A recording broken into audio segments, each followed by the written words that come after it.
Guys, what will you do if the girl you love came to spend the weekend with you and the next morning she didn't wake up? She came to spend the weekend with him.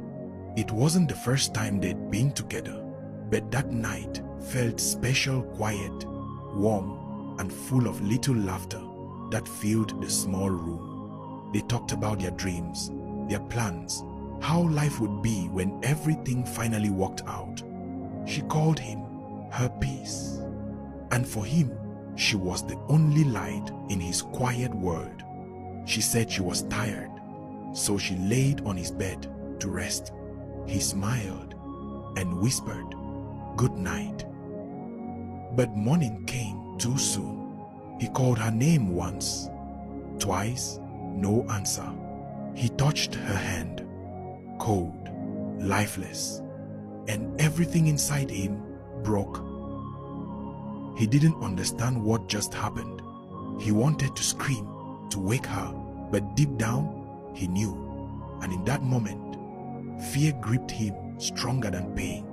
He knew what this meant. The world won't believe him.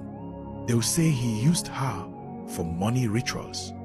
They'll say he planned it, and who will defend him? He had no one, no money, no power, just fear. He cried until his voice cracked. He wanted to call someone, but who would believe his story? Fear is a prison, and in that prison, he did something he could never take back, something only fear could make a man do. Later that night, he sat alone outside, staring into the dark, tears on his face, hands shaking. He whispered, "God, what have I done?" He didn't kill her, but fear made him do what even guilt could not undo. And in that silence, his whole life changed. If you were this guy broke, alone, and scared, what would you have done? Would you call the police, knowing no one would believe you, or do what he did just to save your life? And to the ladies, if this was your story, would you understand and forgive him for what he did?